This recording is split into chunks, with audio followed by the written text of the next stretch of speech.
My name is Guy. This is Guy Talk Sports. Thank you for being here. Thanks for clicking on the old thumbnail. Got a quick little video today.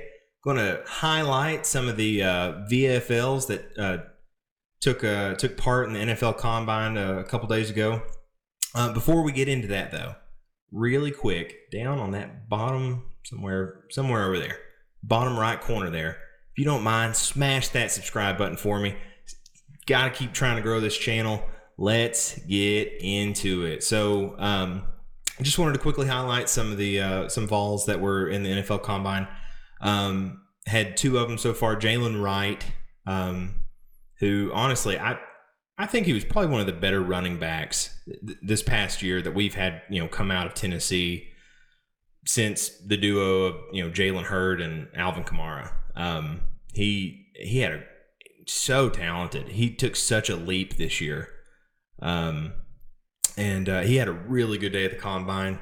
Let's take a quick look at his stats real quick. He had for this past season, before we dive into his NFL number or the Combine numbers, 137 carries for 1,017 yards, 7.4 yards per carry, which is crazy. You're handing that guy the ball and he's getting you at least 7 yards a run. Only had 4 rushing touchdowns, and anybody that watched this past season, you saw some of the touchdowns kind of got vultured away from him a bit. We had such a three-headed monster back there that everybody had to get some carries, but so only 4 rushing touchdowns. His longest was the 82-yarder. I think that one was against Georgia, where he broke away from the secondary. Caught 22 balls for 141 yards, which is 6.4 yards a catch, with the longest being 20 yards. He really had himself an amazing year. And not only was one of the best backs in the SEC, but one of the best backs in the country. The other participant was Joe Milton, who had an amazing day as well. And anybody that has seen him had a sense that he was probably going to have a great day. He has all the talent in the world. He can spin it with the best of them, right? Showed a lot of touch on his passes, obviously showed off the arm strength with a huge bomb. He performed really well in some of the other metrics, which I think, kind of caused scouts to take a closer look at him. I think clearly we all wanted more from him this year. And not to speak for him, but I'm sure he wanted more for himself and the team this year as well. A lot of people, I feel like a lot of people hate on him, and that's fine. Everybody's entitled to their own opinion. I've always seen loyalty as one of the biggest and best metrics to measure someone by, and he had every chance to leave when he knew he was going to have to sit behind Hendon Hooker another year. And he could have started for 2 years and showed off more and started for another team, right? But he didn't. He stayed. He kept at it, and for that, I commend him. I appreciate that kind of loyalty to his team and to the university. I think he's was an amazing teammate this year, and from all accounts, seems like a nice guy. And I really do root for him. I wish him all this, success in the world. If you're a Vol fan, you really should too, because the better he does, the more positive publicity it gives the University of Tennessee. And so, but anyway, I'll get off that soapbox. I know that's a bit of a hot topic button. Like I said, I wanted more from him as well, but has just all the talent. So let's break down his season stats really quick. 229 of 354, which is a 64.7% completion percentage. 2,813 passing yards, which is 7.9 yards per completion.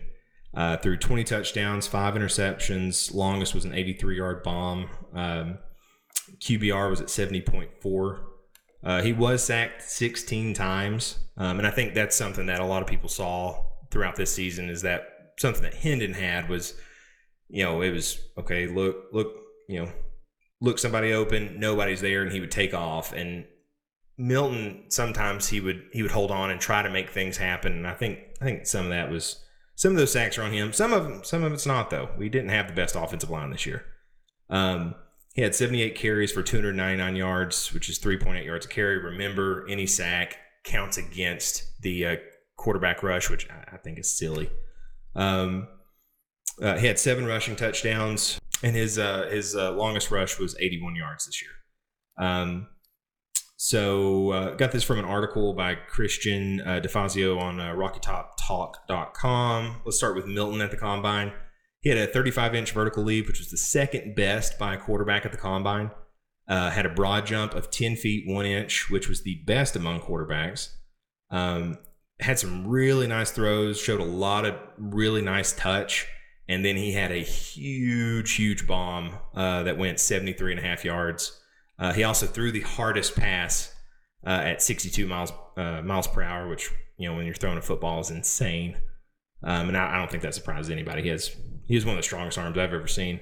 Moving on to Jalen Wright. He had a broad jump of 11 feet, 2 inches, which not only was the best for this year, but was one of the best scores in the last 20 years by a running back. Had some really nice runs this year. And I think, in particular, the one that sticks out in my mind the most is when he broke through to the Georgia secondary. I think it was the first play of the game. If not the first, it was close to the first. And you can literally see him outrace the Georgia secondary and really showed another gear. So his first 40-yard dash was timed at 4.44 seconds. His second broke into the 4.3s at 4.38 seconds, which was the second best time among running backs. And that's really all I had. Just wanted to update on the VFLs. They had that both of them had really good days and really helped their chances. I don't see anybody going in the first round or anything like that, but you could see. I think you could see Jalen Wright sneaking into the second round, maybe back into the second round. Most likely, each one is a third round or less, but we'll see. Like I said, both really help their cases. That's all I got today for this video. If you haven't checked it out, check out the video I published not too long ago on Rocky Top, kind of the history of it. Planning to do a bigger video tomorrow regarding the NIL investigation from the NCAA. It's not, it didn't just happened a few days ago, just now getting to really cover it though. And I wanted to do a longer video, kind of covering that and how the NCAA has just blundered this whole thing. So look for that tomorrow. Be sure to comment. Tell me what you like, what you don't like, how I can improve. I want to make this content the best I can. If you don't mind, hit the like button, and please be sure to subscribe. And that's all I got. Go Vols, and I'll see you next time.